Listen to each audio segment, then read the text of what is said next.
Hi guys, you're welcome back to the channel, and if you're new here, my name is Nana.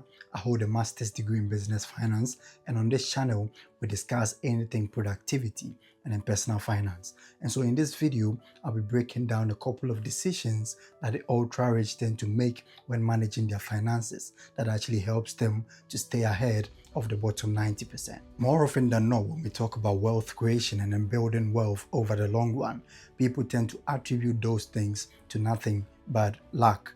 But what you need to know is that luck is when preparation actually meets opportunity. So contrary to whatever we've been made to believe, that the ultra rich actually turn out to be lucky, or they face certain conditions or things in life that actually help them to stay ahead of the bottom 90%. That is not true.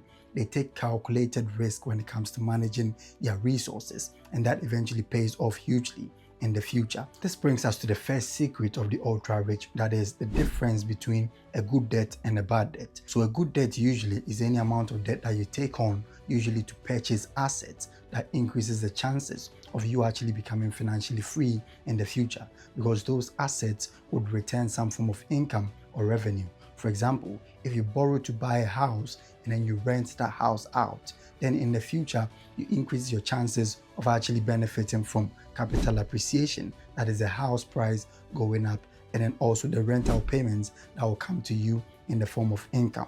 So what you need to know is that that is a form of good debt, and that is what the ultra rich tend to actually embrace. However, on the other hand, we have a bad debt, and that is what poor people usually tend to embrace, and they shy away from good debt altogether, or they mix it up and then shy away from debt altogether. So what the poor people tend to do is that they take on debt usually through credit card purchases for items that are considered liabilities, or things that would in the near future not bring any money at all, but would rather take money out of their account or out of their pockets. So what you need to know is that ask yourself the simple question: all these purchases that I've made over the years and the ones that I'm likely to make in the future, is it likely to bring in any form of income, or is it likely to take money out of my pocket?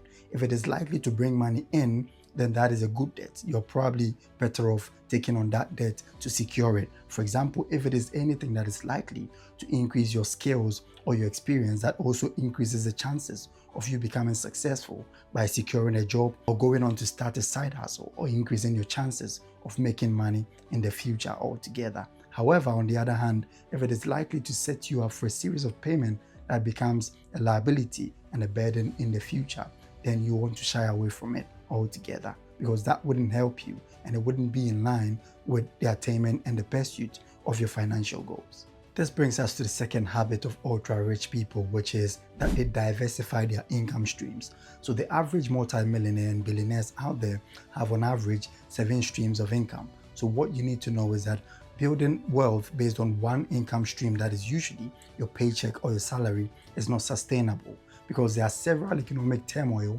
that can actually derail you off your financial course and then towards the attainment of your financial goals. Having a single stream of income is not reliable, and also it is a very risky venture for you to actually embrace. So what you want to do instead is to diversify away from that single stream of income. That can come in the form of you starting a side hustle, or probably trying to commercialize any skill set that you have. It can even be in the form of you teaching people how to do stuff like edited videos if you're a videographer, or going on to teach people public speaking skills on YouTube, which also increases your chances of doubling up your income through several multiple streams of income. This brings us to the third secret of the ultra rich, which is to avoid lifestyle inflation, otherwise known as keeping up with the Joneses. So in the US, about 65% of people earning above $100,000 feel like they are living paycheck to paycheck. That is simply because anytime that there is an increase in their income, they tend to develop several tastes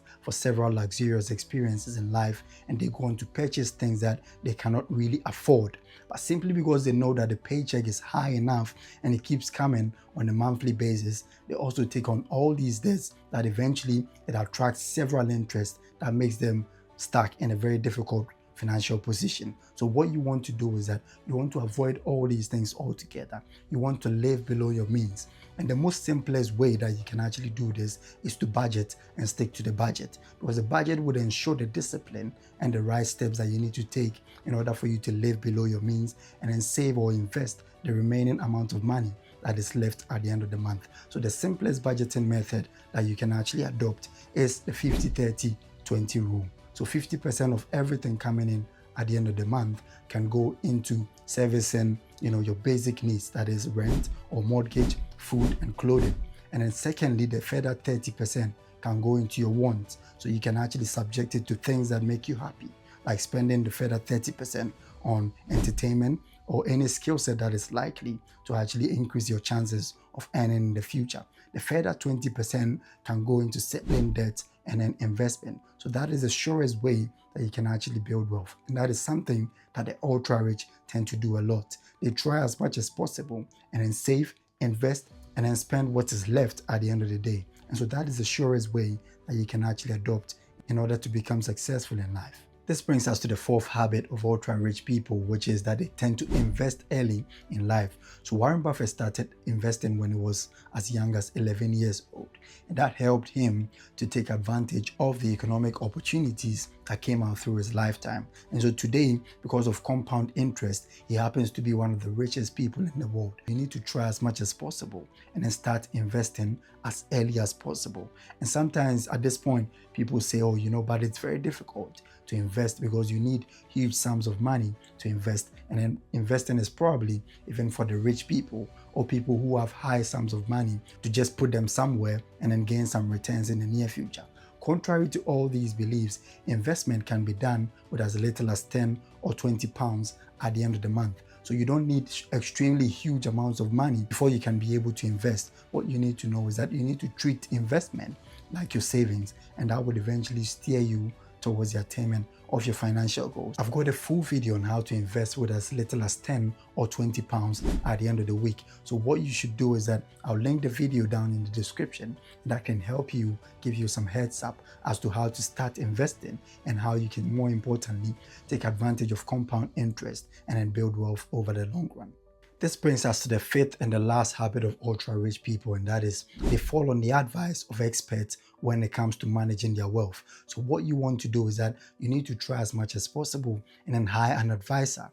That is someone that can help you to manage your finances. And if you don't have the means to do this, it's easy. You can follow on the advice of several other financial experts on YouTube and on several podcasts. For example, A Diary of a CEO is a great way for you to learn how to learn money. And of course, you can subscribe to my channel as well, because subsequently I'll be shooting several videos explaining financial concepts and what you need to do, more importantly, to manage your finances and then achieve your goals at the end of the year. Thank you for spending time with us, and see you in the next video.